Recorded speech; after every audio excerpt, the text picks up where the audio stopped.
चकली तर सर्वांच्याच आवडीची असते, पण त्यातल्या त्यात भाजणीची चकली असेल तर मात्र पहिला कल तिकडेच जातो. चकली अशी हलकी, पोकळ, भरपूर खुसखुशीत आणि तेलात न सुटणारी होण्यासाठी मुळात त्याची भाजणी चांगलं होणं फार गरजेचं असतं. तेलात तळून सुद्धा फार तेलकट न होता आणि अतिशय खुसखुशीत अशी ही चकली बनवण्यासाठी त्याची भाजणीचं प्रमाण किती घ्यायचं, ते किती वेळ भाजायचं, या सर्व छोट्या छोट्या गोष्टी आपण पाहणार आहोत.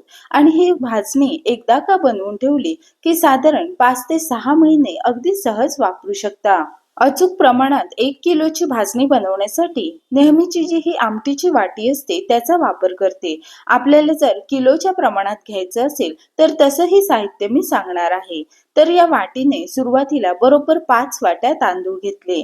तांदूळ हे रेशनचेच आहेत, पण ते स्वच्छ धुवून उन्हामध्ये व्यवस्थित वाळवून घेतलेत. तर कोणताही महागातला तांदूळ वगैरे न वापरता असा हा रेशनचा तांदूळ वापरला म्हणजे चकली खूप छान बनते.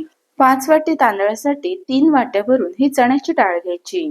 डाळ आणि तांदळाचं हे प्रमाण अगदी अचूक आहे आणि या सर्व डाळी धुवून न घेता स्वच्छ कपड्याने मी पुसून घेतल्यात. सोबतच मुगाच्या डाळीला एक विशिष्ट अशी चव असते, त्यामुळे 1.5 वाटी भरून मुगाची डाळ घेतली.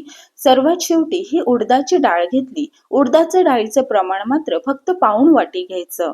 तर लक्षात घ्या, उडदाच्या डाळीचं प्रमाण जर जास्त झालं असेल तर मात्र चकली खुटखुटीत होऊ शकते. सोबतच चकली पाडताना ती तुटू नये, चकलीच्या पिठाला चांगला चिकटपणा यावा यासाठी अर्धी वाटी भरून हे साबुदाणे घेतलेत. चकल्या छान हलक्या फुलक्या आणि पोकळ होण्यासाठी तसेच मस्त अशा कुरकुरीत लागाव्या यासाठी 1 वाटी भरून हे पोहे घ्यायचे.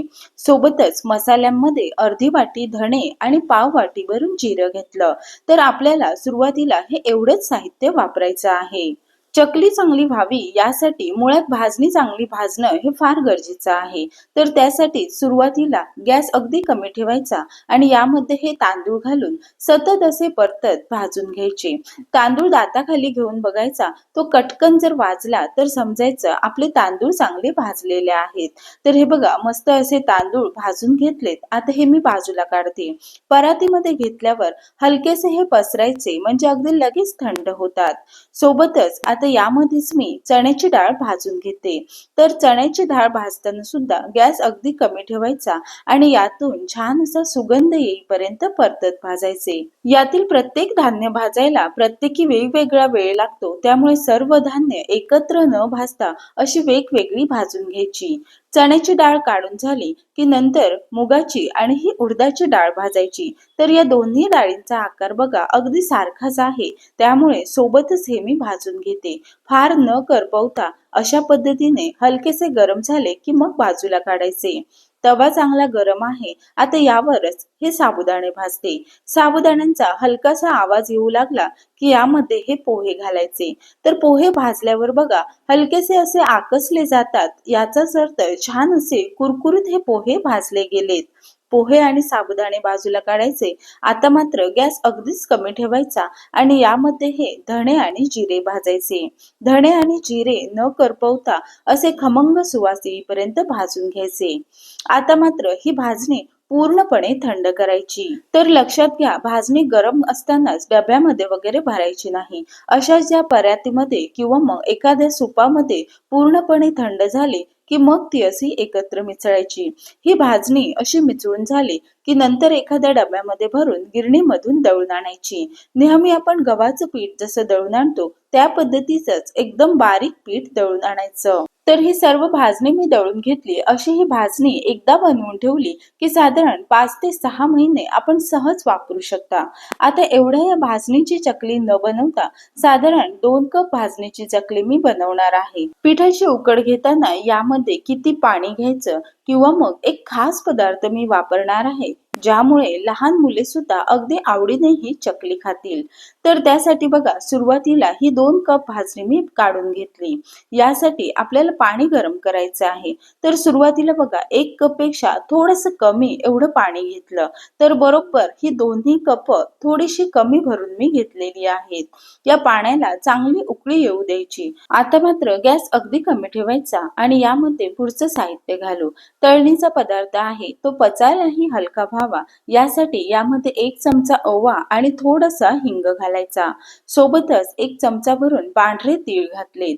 हळद सुद्धा अगदी किंचितशी घालायची, म्हणजे आपल्या चकलीला रंग खूप छान येतो.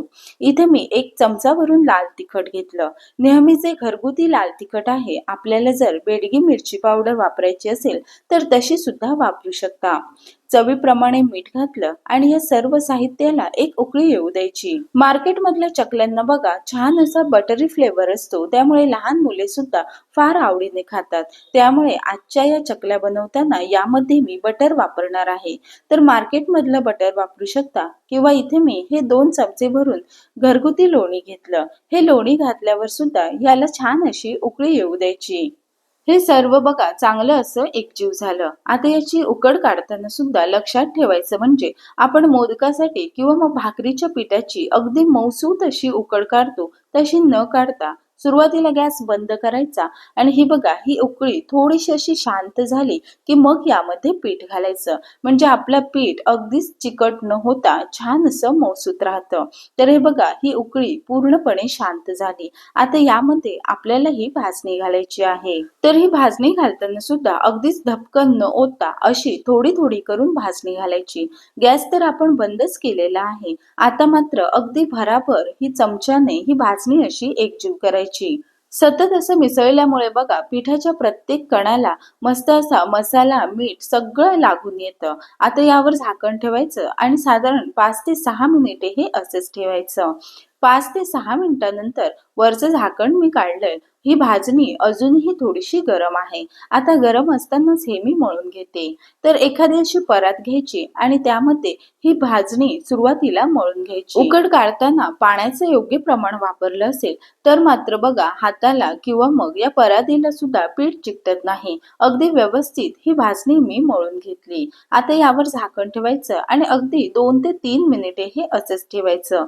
साधारण 2 ते 3 मिनिटांनंतर याचा एक गोळा घ्यायचा आणि तो पुन्हा मळून मळून घ्यायचा. यामध्ये कुठेही क्रॅक्स वगैरे ठेवायचे नाहीत.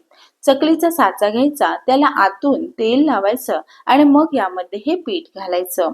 आता वरचं झाकण अगदी घट्ट लावायचं, म्हणजे यामध्ये हवा शिल्लक राहत नाही. आता चकली आपली तेलात सुटू नये यासाठी चकली चांगली पाडणं ते सुद्धा फार गरजेचं आहे. तर सुरुवातीला हा साचा मी असा पुसून घेते, म्हणजे हातामध्ये निसटणार नाही. चकली पाडताना सुरुवातीचा जो वेढा असतो तो पूर्णपणे बंद करायचा, म्हणजे तेलामध्ये चकली सुटत नाही. आता हे पुढचे वेढे पाडताना अगदी जवळ असे पाडायचे. शेवटचा जो वेढा असतो त्याचं जे टोक असतं ते मात्र सर्वात शेवटी असं बंद करायचं. तर हे बघा अशा पद्धतीने आपली अगदी सहज ही चकली पडली. तर याच पद्धतीने अशा साधारण 5 ते 6 चकल्या पाडून घ्यायच्या. आपण जर पहिल्यांदाच चकल्या बनवत असाल, गरम गरम तेलामध्ये चकल्या सोडायला जमत नसतील तर काय करायचं, साच्यामधून अशा या झाऱ्यावरच या चकल्या पाडायच्या आणि नंतर या झाऱ्यासकटच तेलामध्ये चकली सोडायची, म्हणजे हाताला चटका सुद्धा बसत नाही. चकली तेलामध्ये सोडताना तेलाचं टेम्परेचर जर कमी असेल तर मात्र हमखास तेलामध्ये चकली सुटते. तर त्यासाठी काय करायचं, मध्यम गॅसवर चांगलं कडकडीत तेल गरम करायचं आणि नंतर मध्यम गॅस ठेवूनच यामध्ये या चकल्या सोडायच्या. आता मात्र गॅस कमी किंवा जास्त करायचा नाही. गॅस जर कमी केला असेल तर चकली मऊ पडते किंवा मग आतून कच्चीच राहते, सोबतच ती तेलकट होते. आणि मोठा केला असेल तर मात्र वरची बाजू करपून येते. तर त्यासाठी मध्यम गॅसवरच या चकल्या अशा चांगल्या तळू द्यायच्या. वरचे बुडबुडे हलकेसे कमी झाले की नंतर ह्या चकल्या अशा पलटून घ्यायच्या. तर चकली तेलामध्ये सोडल्यावर लगेच झाऱ्याने न परतता सुरुवातीला ती सेट होऊ द्यायची. वरचे बुडबुडे कमी झाले की मगच ती दुसऱ्या बाजूने पलटायची. आता दुसऱ्या बाजूने पलटल्यावर सुद्धा वरचे बुडबुडे अगदीच असे कमी झाले की समजायचं आपली चकली व्यवस्थित अशी तळून झाली आणि वर बघा ही अगदी छान तरंगते. याचाच अर्थ अगदी हलकी फुलकी ही चकली बनली. तर तेलात तळून सुद्धा बघा अजिबात यावर तेल दिसत नाही. आता मात्र ही चकली काढून झाल्यावर टिश्यू पेपर मध्ये वगैरे न ठेवता अशा एखाद्या जाळीदार भांड्यामध्ये ठेवायची, म्हणजे चुकून जर यामध्ये काही तेल वगैरे शिल्लक असेल तर ते खाली सांडतं. तर हीच पद्धत वापरून 2 कप भाजणीपासून अशा या 25 ते 26 चकल्या मी बनवून घेतल्या. चकल्या बघा अगदीच हलक्या फुलक्या आणि यातील एकही चकली तेलामध्ये सुटलेली नाही. संपूर्ण अशी अखंड आणि गोलाकार चकल्या तयार आहेत. चकली हातावर घेतल्यावर बघा अगदीच पोकळ जाणवते, सोबतच हाताला जरा सुद्धा तेल लागत नाही. यामध्ये आपण लोणी वापरलं होतं, त्यामुळे लहान मुले मोठे सर्वजण फार आवडीने खातात. सोबतच कुठलाही शॉर्टकट न वापरता पूर्णपणे व्यवस्थित भाजणी बनवून ही चकली बनवली, त्यामुळे चवीलाही खूप छान खमंग बनते. तर आजचं हे प्रमाण वापरून आपण जर भाजणी बनवली तर साधारण 6 ते 7 महिने अगदी सहज टिकते. आपल्याला जेव्हा वाटेल तेव्हा आपण अशा या गोल गरगरीत चकल्या बनवू शकता. तर चकली बनवताना थोडीशी काळजी घेतली, सोबतच योग्य प्रमाण घेऊन भाजणी बनवली तर या चकल्या एवढ्या परफेक्ट बनतात. तर तुम्हाला आजची ही भाजणीची चकल्यांची रेसिपी सोबतच योग्य प्रमाण घेऊन बनवलेली चकलीची भाजणी कशी वाटली मला कमेंट करून कळवा. रेसिपी आवडली असेल तर व्हिडिओला लाईक करा आणि अशाच छान छान रेसिपी पाहण्यासाठी चॅनलला सबस्क्राईब करा आणि बाजूचे बेल आयकॉन दाबा.